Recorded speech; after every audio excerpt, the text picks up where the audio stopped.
کچھ قوانین ہوتے ہیں، کچھ ضابطے ہوتے ہیں۔ جیسے کہ پہلے کے دور میں قبائل ہوتے تھے تو قبیلوں کی اپنی اپنی الگ روایات ہوتی تھی، جس کی بنا پر وہ قبیلے چلتے تھے، اپنے اصول ہوتے تھے، جس اصولوں کو مان کر کے وہ سب وہاں پر نظام نافذ کیا جاتا تھا۔ اور اگر آج بھی ہم کوئی مشن لے کے چلتے ہیں، فار ایگزامپل اگر آج کوئی اسکول ہم کھولیں تو اس کے لیے اصول بنانے پڑتے ہیں کہ یہاں پر کن بچوں کا ایڈمیشن دیا جائے گا، کتنی ایج کے بچوں کا ایڈمیشن دیا جائے گا یا کتنی ایج کے بچوں کا ایڈمیشن نہیں لیا جائے گا۔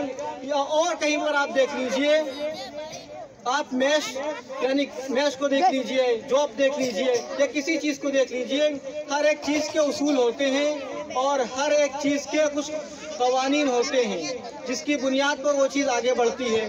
تو اتنا بڑا ہمارا ملک یہ آزاد ہو گیا تھا اور یہ انگریزوں سے آزاد تھا، لیکن اس میں کمی یہ تھی اور ایک ضرورت تھی کہ یہاں کا سمویدھان بنایا جائے، یہاں کا دستور بنایا جائے، یہاں کے قوانین بنائے جائیں۔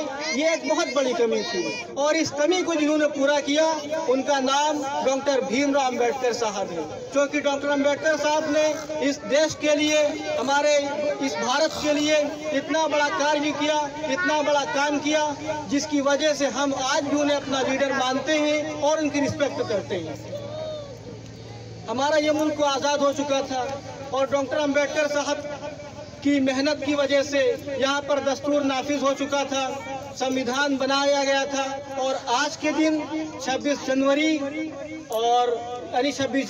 آج کے دن 1950 کو یہ دستور بنایا گیا تھا۔ 1947 کے بعد یہ بنا دیا گیا تھا لیکن نافذ کیا گیا تھا 1950 کو۔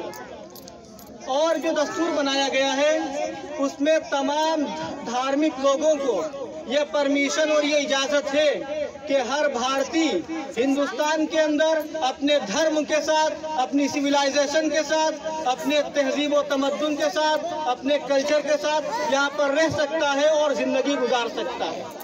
سمویدھان اس بات کی اجازت دیتا ہے۔ اگر کوئی داڑھی رکھنا چاہے رکھ سکتا ہے، سمویدھان اجازت دیتا ہے۔ اگر کوئی موچھ رکھنا چاہے رکھ سکتا ہے، سمویدھان اس کی اجازت دیتا ہے۔ اگر کوئی ٹوپی لگا کے ٹہلنا چاہے، ٹوپی لگانا چاہے لگا سکتا ہے کیونکہ سمویدھان اس کی اجازت دیتا ہے۔ اور اگر کوئی پگڑی باندھنا چاہے وہ بھی باندھ سکتا ہے، اس کی بھی سمویدھان اجازت دیتا ہے۔ اگر کوئی ماتھے پہ تلک لگانا چاہے وہ بھی لگا سکتا ہے کیونکہ سمویدھان اس کی اجازت دیتا ہے۔ تو ہمیں یہاں پر جو رہنا ہے وہ دستور کو مانتے ہوئے، وہ بھارت کے سمویدھان کو مان کر کے رہنا ہے، اس کو فالو کرنا ہے اور اس کو ہمیں قبول کرنا، اس کو ماننا، اس کے مطابق زندگی گزارنا ہے۔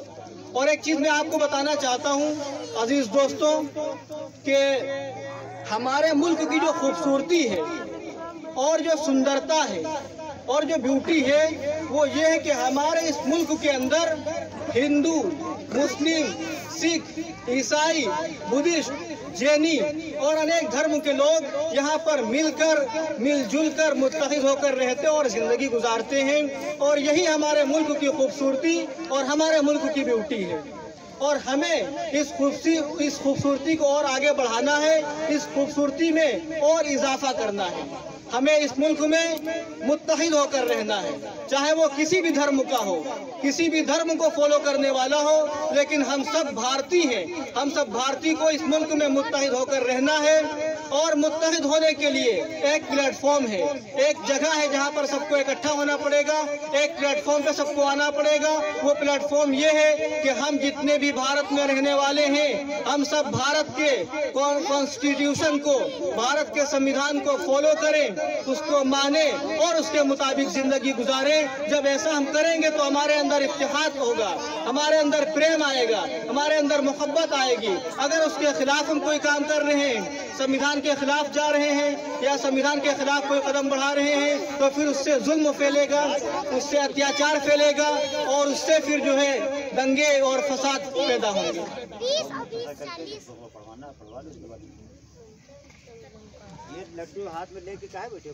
تو یہ کچھ چیزیں تھی جو بتانے کے لائق تھی، اس لیے میسج یہ دینا ہے کہ ہمیں اس ملک میں جو ہے سمویدھان کو فالو کرتے ہوئے اور سمویدھان کو مانتے ہوئے ہمیں یہاں رہنا ہے۔ دوسری چیز یہ بتانی ہے کہ ہمیں سماج کے لیے کچھ اچھے کام بھی کرنے ہیں۔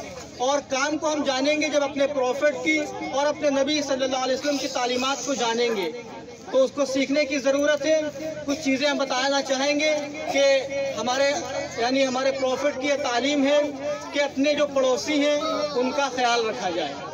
پڑوسی میں اگر ہمارے پڑوس میں کوئی کسی ہندو بھائی کا گھر ہے یا کسی انیک دھرم کے لوگوں کا گھر ہے تو ہمیں بھید بھاؤ نہیں کرنا، ہمیں تمام لوگوں کی رسپیکٹ کرنی ہے، اپنے پڑوس میں چاہے جو ہو اس کا خیال رکھنا ہے، اور اگر اس کے پاس کسی چیز کی کمی ہے تو ہمیں اس کو پورا کرنا چاہیے۔ اگر کھانے پینے کا اس کے پاس انتظام نہیں ہے تو ہمیں اس کا انتظام کر دینا چاہیے۔ اس کے پاس اگر پہننے کے لیے کپڑوں کا انتظام نہیں ہے تو ہمیں کرنا چاہیے۔ یہ چیزیں ہمیں جو ہے اپنے نبی کی تعلیم سے یہ چیزیں ملتی ہیں، اور یہ سماج کے لیے بہت بہتر چیزیں ہیں۔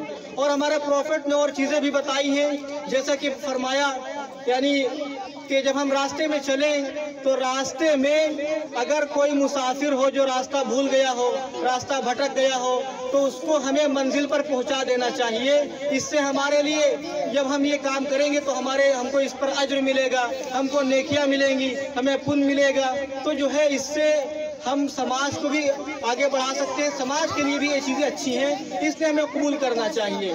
اور چیزیں فرمائی کہ جو ہے راستے میں جب چلا جائے اور راستے میں کوئی کانٹا یا پتھر وغیرہ پڑا ہو جو کسی دوسرے کو تکلیف دے، دوسرے کے لیے ثابت ہو، تو اس کو ہٹا دینا چاہیے۔ اگر ہم راستے میں جائیں گے، کانٹا پڑا ہے، پتھر ہے یا اور کوئی چیز پڑی ہے، ہم دیکھ لیے لیکن ہم آگے بڑھ گئے، اس کو ہٹایا نہیں، تو ہو سکتا ہے ہمارا کوئی دوسرا بھائی آئے وہاں پر، دوسرے لوگ آئیں، وہ اس تکلیف میں شامل ہو جائیں۔ تو اس لیے جو ہے جب ہم راستے میں چلیں اور اگر کوئی تکلیف دینے والی چیز پڑی ہو، تکلیف دہ چیز کوئی پڑی ہو، کانٹا پتھر وغیرہ، تو اس کو ہٹا دیا کریں۔ یہ تمام چیزیں ہمارے نبی نے سکھائی ہم کو، اور یہ تمام چیزیں ہر ایک کے لیے بہت بہتر ہیں، لیکن ہم سب ان کو چھوٹی چھوٹی باتوں سمجھ کے، چھوٹی چھوٹی چیزیں سمجھ کے اس کو اگنور کر دیتے ہیں اور نظر انداز کر دیتے ہیں، لیکن ہمیں ان تمام چیزوں پر عمل کرنا چاہیے۔ تو یہ آج کا کچھ میسج تھا، آج کا پیغام تھا جو آپ لوگوں کے سامنے ہم نے پیش کیا۔ دعا ہے کہ مالک ہم سب کو جو باتیں کہی گئی اس پر عمل کرنے کی توفیق عطا فرمائے۔ وآخر دعوانا الحمدللہ رب العالمین۔